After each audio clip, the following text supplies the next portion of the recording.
Excellent. So welcome, everyone. Really nice to be here. And I was saying to Nicola, I caught the session earlier this morning with Hilda talking about self-care, which was really great to participate in. And it's a really great way to actually introduce what I'm going to be talking about today. So let me share my screen. And right. Here we go. Can everybody see that?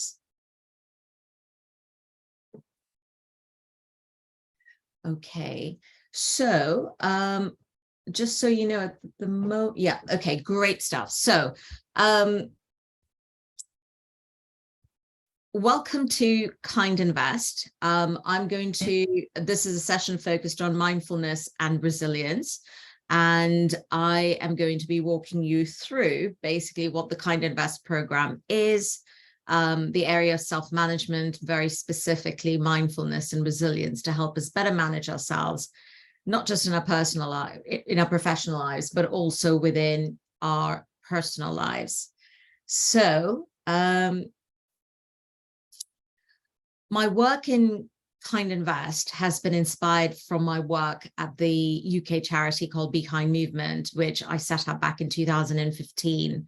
And I run it as a founder and a trustee. And the charity focuses on building emotional intelligence skills in children and young people using kindness in films. And along the way, as I've been delivering kindness workshops into schools, I've had businesses come to me and ask if I could help them embed a culture of kindness within their businesses. And that actually led me to set up KindInvest. So KindInvest program is based on my experience from working in very toxic environments when I was working in the corporate world.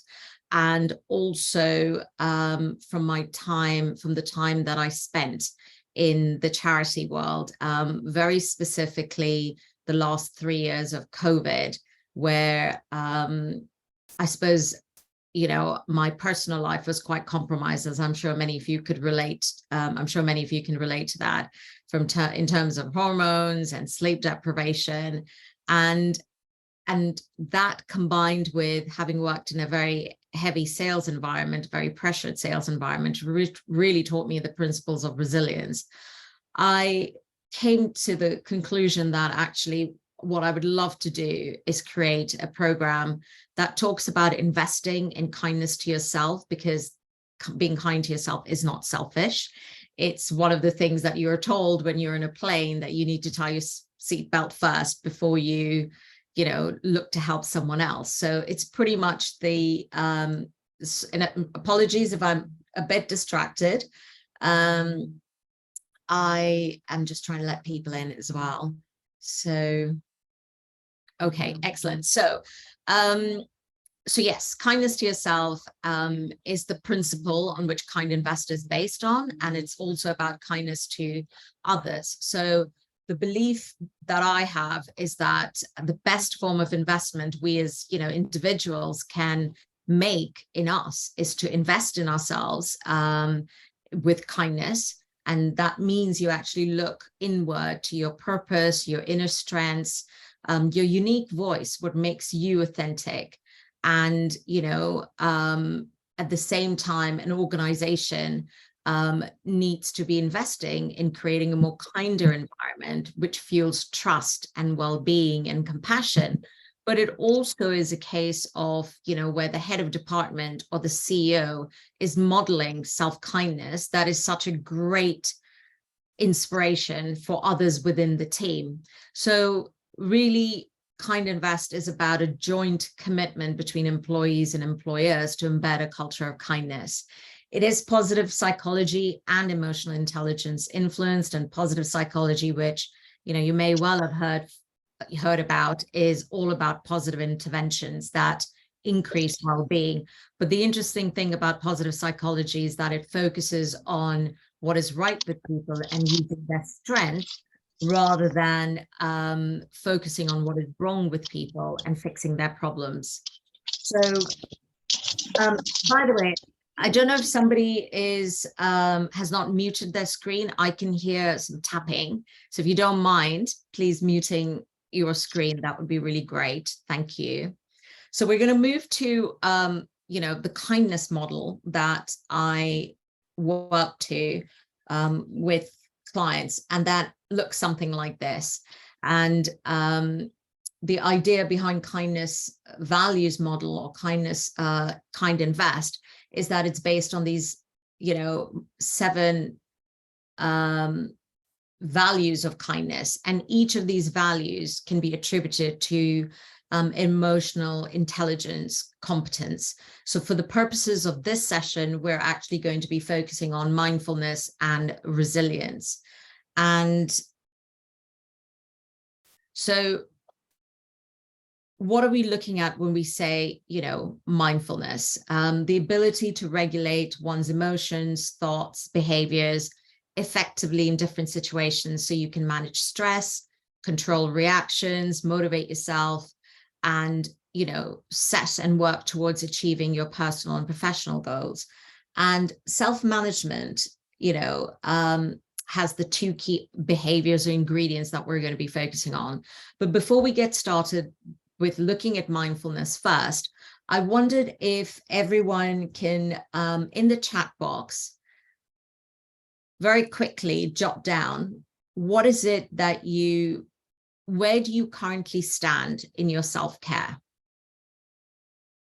So we'll do this really quickly. There are a couple of questions I'd like to ask and see what the responses are.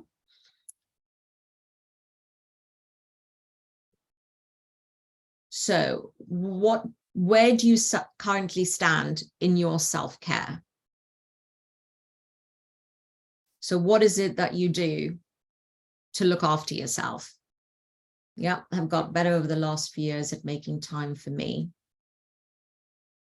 Okay. Anybody else would like to share what they do? Not enough at the moment. Yes. Yeah, I'm sure many can relate to that. Dog walks, fabulous. I meditate, read, breathing along with waves, YouTube. Music, always very soothing, very amazing. Fabulous. Excellent. Thank you, everyone, for sharing that.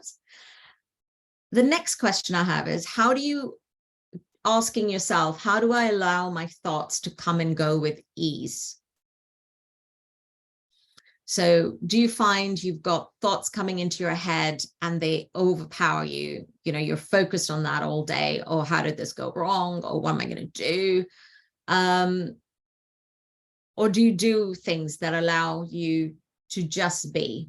So walking, watching football, gardening, paper cutting. Yep. A mix of outdoor activities, which is great.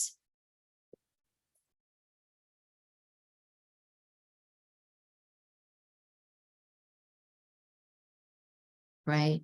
Definitely bad at this. Nature moments for me. Okay. Okay. Great. The next one is, how do you care for yourself mentally? There were some answers here already. Pray, listen to music, breathing, meditating. Anything else anyone does very specifically for mentally? I find it hard to allow thoughts to come and go. Sometimes write lists. Journaling is very therapeutic. The research has shown. Yes, exactly. Gratitude journal, hanging with friends. Oh, absolutely. A wonderful antidote. Church, trying to be more in the moment. Yep. Well, that is exactly what we're going to be talking about today. How to be more in the moment. Okay. So the last one is this. What do I do for my emotional health? There are some responses here already. That would definitely be the right sort of thoughts for emotional health. So anything anyone does specifically looking at their emotional need, their inner emotions, reflection? Yeah, absolutely. Absolutely. Okay. All right. Let's move on. So mindfulness. Let me just get rid of this screen. Okay. So mindfulness. So first of all, I'd be very, very surprised if, you've not all heard of mindfulness at some stage. And we've heard about it earlier this session as well, but Hilda referring to being in the moment. So it really is the ability to maintain a moment by moment awareness of our thoughts, bodily sensations, the surrounding environment, but through a very carefree, gentle, nurturing lens. So put another way, it's about having an inward and outward awareness of yourself and others and your surrounding. And there's an incredible amount of research that supports the benefits. And we'll look at that as well in just a little while. So how do we practice mindfulness? And there are there are three ways that you will, again, have perhaps approached this in the past. One is about intention, the other is attention and attitude. The intention is basically why you're practicing mindfulness, and it is basically what brings you to this practice, and it's what keeps you practicing. So what is it that's really important to you? Are you trying to heal an emotional wound? Are you trying to heal a physical wound? Are you trying to reduce your stress? Or are you simply looking for joy and, equilibrium in your life? The next one is attention. It is what we practice. So, what we're engaged in is paying attention to this very moment. And of course, our minds will wander. I'm actually not the best person to meditate because I have so many things that come into my mind. So I know that I need to do other things in order to be in a serene moment. So, but when your mind does wander, cooking for me is very therapeutic. So I find that really balances me. So it's really about committing to bringing yourself back again and again to here and now, to whatever it is you're doing. And rather than avoiding emotions, mindfulness is about the willingness to allow them to be present. So the question about how do you let your thoughts, come and go, it's about approaching emotions with curiosity and acceptance. And one of the things that I've learned to do is almost step outside of my body and looking at myself really objectively. And I think when you're able to look at emotions, you're able to say, what, it is okay for me to experience whatever I'm experiencing. And in the last few weeks, when work has been very stressful, I've been able to say, that's fine. I'm going to live through the stress, but I know I'm going to come out on the other end, and light is, there at the end of the table, at the end of the tunnel. So this really does allow for that self-reflection, that self-observation, but without judgment, which is really, really so important, because I think we can all be really hard on ourselves, but especially women, that inner critic. So the next thing is how we practice. So, intrinsic to our practice is this attitude of acceptance, openness, curiosity, and kindness. So I think where old patterns show up over and over again, it's really about not falling into negativity or criticism. So that attitude, again, is about accepting yourself and saying, what, I got distracted again. Well, that's okay. I'll just try again. So now the importance and benefits of mindfulness are plenty. And, I think the idea that when you are being mindful, you are actually really opening yourself up to the many preconceived notions or the filters that you have. And it's really about keeping those preconceived notions in check, which really indicates, a much greater willingness to listen and learn from others.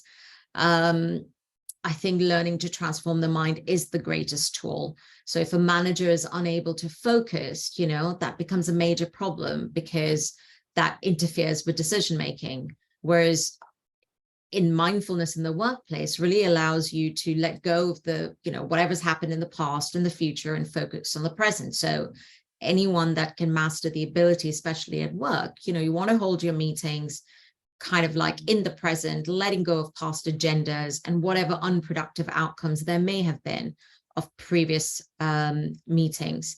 And I love the fact that, once someone said to me that mindful people, yes, they can focus one task at a time. And actually mindfulness then goes beyond thinking, when you say think outside the box, well, actually you kind of like don't even have a box to begin with. You're not restrained, you're not sort of restricted by thinking about multitasking. And that's the other one thing that I'm told over and over again when I've been studying this. And that is, multitasking is a fallacy. It's about being in the moment and doing one thing and doing it really, really well. There are lots and lots of benefits, as you can see. I am going to move on because I know time is a little bit of a constraint. Okay, thank you, by the way, for enabling captioning. I absolutely forgot to do that. But yeah, thank you very much for that.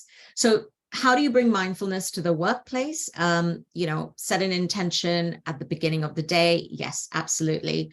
But the reason I've highlighted take a meditation break is because I want you to walk away from this session today with some really specific tools that will help you. And one of these is what is called loving kindness meditation. And it is an absolutely ultimate form of generous and selfless love towards yourself. And it is something that I have found to be incredibly useful when, things have been really, really challenging, things have been really stressful, whether at work or in personal life. And it's actually a Buddhist meditation, and that just cultivates this unconditional, kind attitude to yourself. And what it involves is repeating out really loud or in your head phrases such as, may you be happy, may you be free from suffering. And it starts with yourself, and then you can also do it for others. And it really involves visualizing positive energy or light directed, towards others. And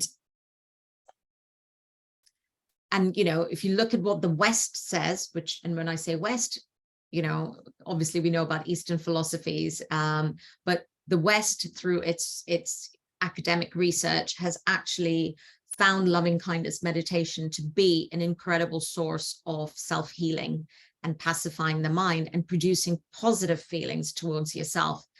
And, they find it an incredible way to have self-disclosure, self-reflection. And with loving kindness meditation comes an increased focus and attention and a deep sense of emotional strength. So when I asked you earlier, what is it that you do for your emotional self? Well, loving kindness meditation is one of those tools that can really help you. Oh, no, I'm going backward. So these are some of the phrases that you can chant. You can repeat in your head, which I sometimes do even as I'm working. And how do you practice it? I mean, there is no right or wrong, really. It's just about what works for you. But obviously it helps, if you're carving out a specific time from your schedule and including those minutes every day, even a small break at work. You start with yourself, you are the subject, you are showing all the love and care to yourself. And I think it's really important that when you say something like, may I be at peace, for instance, you really want to think you really want to delve deep into the word peace or the word well-being or the word, whatever the word is that you're being that you're using. May I be healthy? Well, what does that feel like to you? And really feel it from within, that it just completely encompasses you. Set a timer for 2 minutes. I think recapping is always a great experience. If you have a gratitude journal or some sort of journal, it's just wonderful to maintain your thoughts, not maintain, record your thoughts, how you felt before, after, and during. And once you really get the hang of this, you can absolutely direct this to others as well. That I haven't tried it. I am going to be trying. Actually, that's not a lie. I have been sort of doing this with one particular person who could really do with some healing. And subjective comfort, of course, goes without saying, be comfortable wherever you are in terms of how you're dressed, etc. The benefits, again, I've deliberately put research, links, because I know sometimes people can be a little bit skeptical about, it being kind of airy-fairy, but it isn't. Clinical trials have shown there's, pain symptoms that can be reduced. You can have more resilience, fewer self-destructive thoughts. So there are multiple benefits. Just so you know, obviously, when I actually do run these workshops, just the subject of mindfulness is about 2 hours, whereas I'm trying to deliver mindfulness and resilience in about 30 minutes to 45 minutes. So if you do have any questions, please pop them in the chat as we go along, as I'm not sure we will have a huge amount of time at the end. So positive emotions is something that I am such a big believer in. Positive emotions, and research shows that positive emotions can really widen people's outlook and reshape who they are.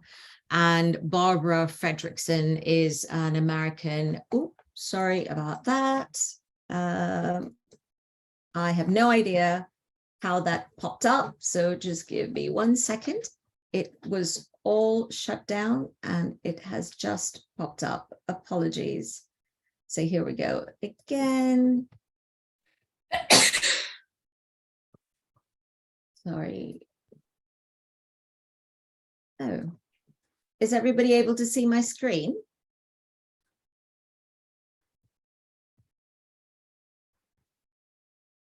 Okay.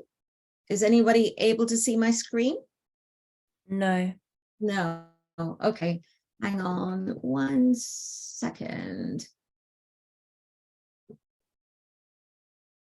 Right, here we go.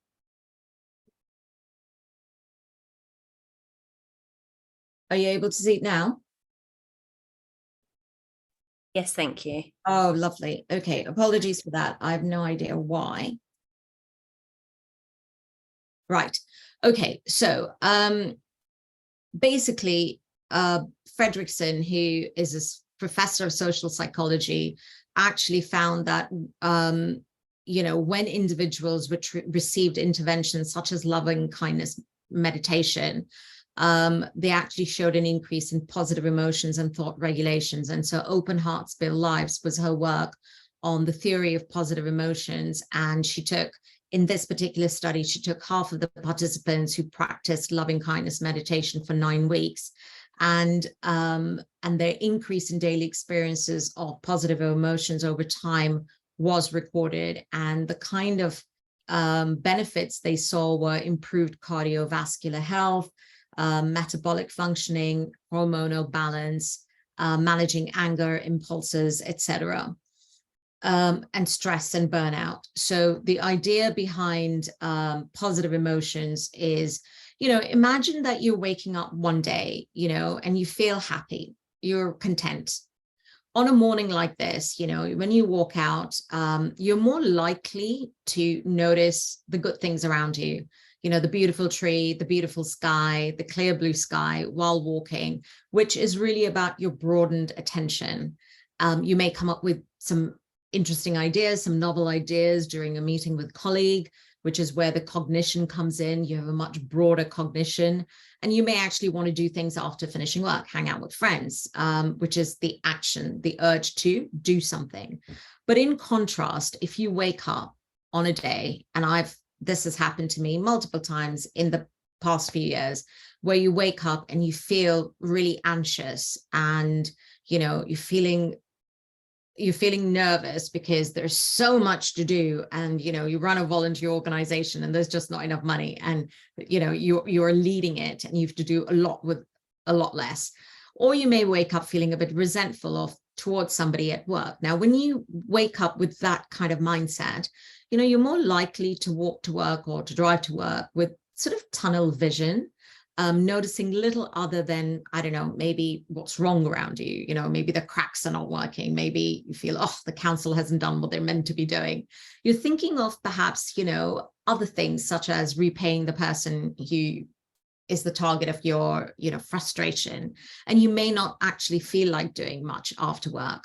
And the idea behind these two examples is that, emotions can really have a direct impact on the way we perceive and relate to the world. Negative emotions tend to narrow our way of responding, whereas positive emotions tends to broaden our interaction, with the environment. And that is what research has shown. So benefits of positive emotions. I think with positive emotions, the idea is that it really allows you to flourish rather than just survive when you've had a tough day. It increases your creativity. It allows you to see the bigger picture. It improves very much your psychological resilience by just giving you more tools to manage negative emotions. There are some tools here at your disposal that you can, look into if you think this is helpful and this could work for you. But I'm going to move on to resilience. And what is resilience? By the way, before I do, does anybody have any immediate questions on mindfulness? Please do pop it in the chat if you'd like to, or we may actually have a little bit of time to talk through things. So defining resilience, managing, overcoming difficult thoughts and emotions, overcoming rejection and resistance, and, the ability to bounce back. We would have heard that, a lot in terms of quickly in times of stress. And when you are able to bounce back quickly, overcoming rejection and resistance, you are building resilience. And people with low resilience may actually often feel hopeless or disconnected. I think, a number of times that we have said, you feel kind of lonely. You don't have anyone to talk to. You're stressed out. You find it difficult to sort of continue, demoralized. So one thing to bear in mind, or a couple of factors to bear in mind, is that, resilience is complex. What works for one person may not work for someone else. So it is very personal. And you may be very resilient in the workplace, but not so resilient in your personal lives. Resilience can be paved with stress and strain. But what you resist persists. And that has been one learning that I certainly have had in my life when I was bullied in school, which is really one of the inspirations behind setting up Behind Movement, my charity. I didn't learn how to deal with a bully. I did not learn how to deal with conflict or confrontation management skills. And of course, you carry the scars as well of being bullied into your working life. And those were, things that I had to learn at work. It didn't help that I've had a boss that bullied me. And what you don't deal with, it comes back till you learn how to deal with it. And that's been very much my experience. What you resist persists. So let's deal with it. And of course, without, maybe had I not been bullied, I wouldn't have found myself doing what I'm doing today, just sitting here and presenting to you or leading a charity. So I think without darkness, you cannot appreciate light. And without sadness, there is no joy to appreciate. So it is the yin and the yang. We need the positive and we need the negative. And by that, I mean positive emotions and negative emotions. It's just about learning how to deal with it and how to appreciate what you have. And of course, the good news is that, resilience can be learned. We talked about practicing loving kindness meditation. We talked about power of emotions, being yourself, being the absolute authentic you is so important. We're going to talk about reframing in just a little bit. Again, like with mindfulness, I wanted to leave you with some tools for resilience. So how do you build a resilient heart and mind? And the resilience building plan worksheet is a really interesting one. And what I would love for you to do in the chat is just very quickly make a note. How do you recognize your signs of stress? If you had to list, how do you show signs of stress physically, emotionally? What does that look like for you?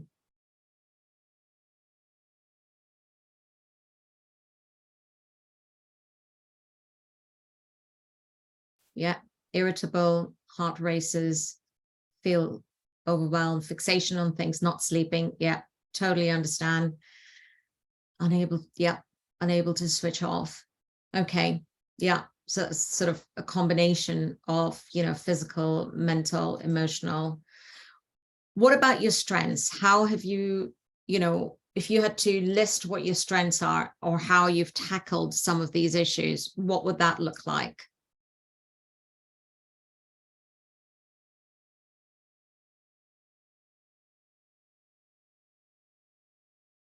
Are there strengths that you count on? You've mentioned activities, what you do in terms of going out for walks and, praying. What are some of your strengths that you use? How have you overcome challenges in the past? What did you learn about yourself?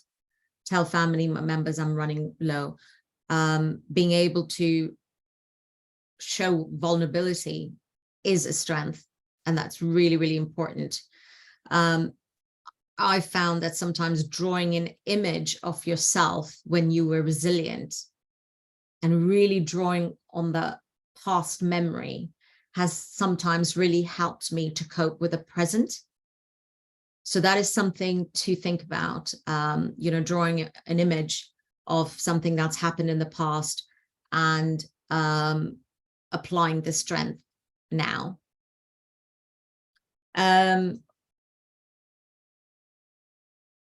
Countering unhelpful thinking. So writing down, what you're thinking about when you get stressed, and then asking, well, what is the worst that can happen? And could I survive it? What is the best that could happen? What would you tell a friend in a similar situation? And if you can't stop thinking about something, write it out, write about it a couple of times over a 4 to 5 week period. And then notice how your story changes or your perspective becomes clear each time.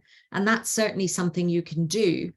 I've done that when, I've had clients who've done that about the work situation, about something that's frustrating them. And it's just literally being able to be objective in 4 to 5 weeks' time when you go back and look at your notes and your story has changed.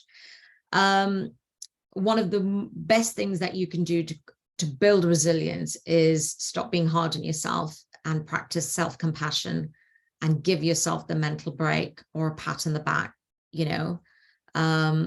Try to remember the coach or the mentor or the hero that encouraged you when you were doubting yourself.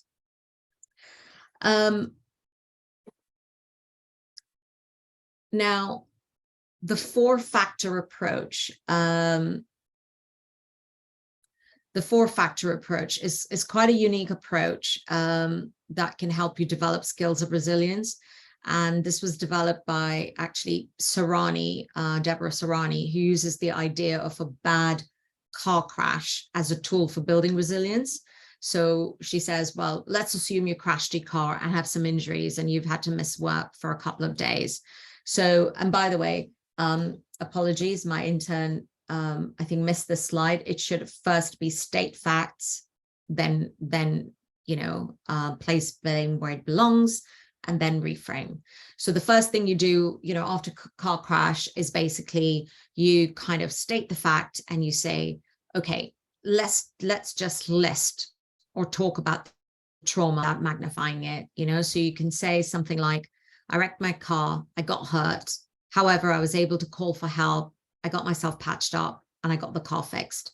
So it's just literally stating the facts. And that could be, again, a situation at work with a challenging colleague or whatever the situation may be, just listing and talking things through without magnifying it.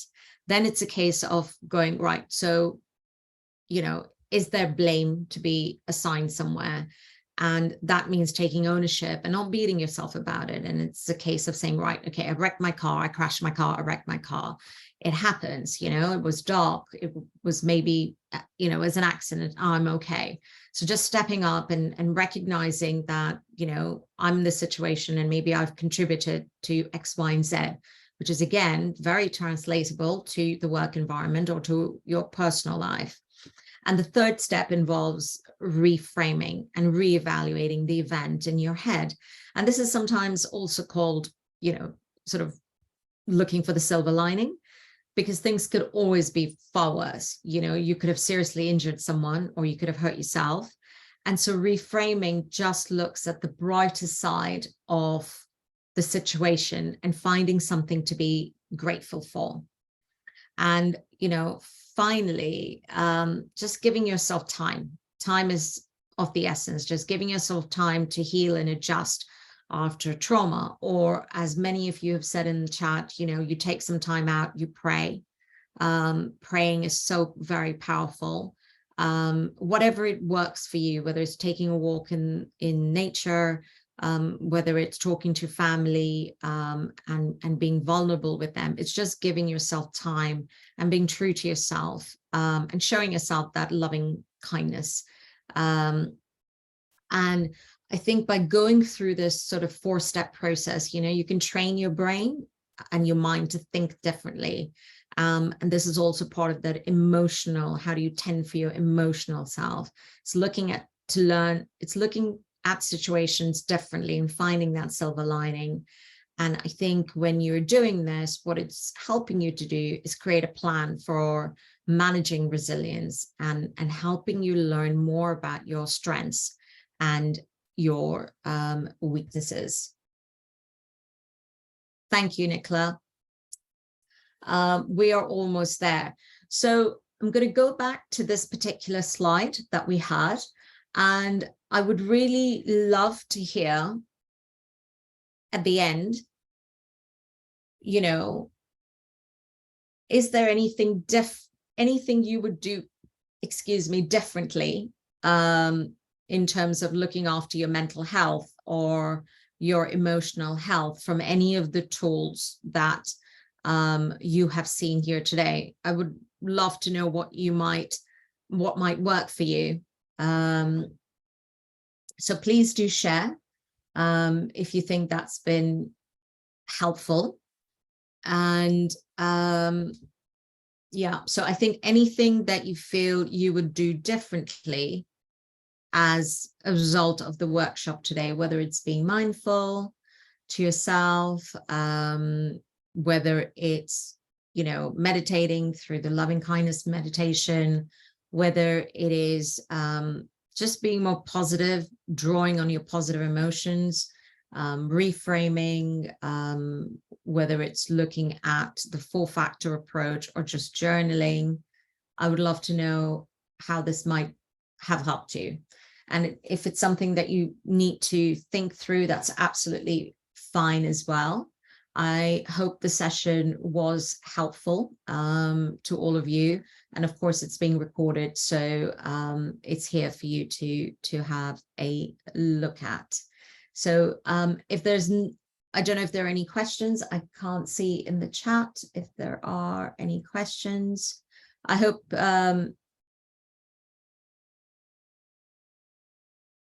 taking time out and trying to be more positive by reframing my thoughts. Brilliant. That's great to hear, Sal. Thank you. I appreciate that.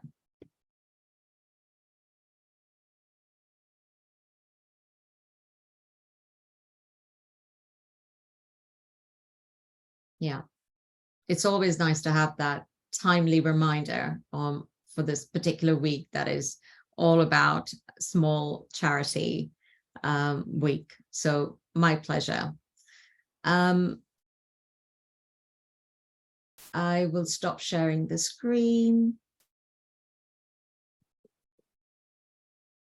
And thank you all very much. I hope you have a fantastic week ahead with all the phenomenal sessions that are there. Thank you, Nicola, for organizing it, and Vic as well. And pleasure, Anna. Thank you very much. And I wish all of you a fantastic week ahead, and be mindful and look after yourself. Self-kindness.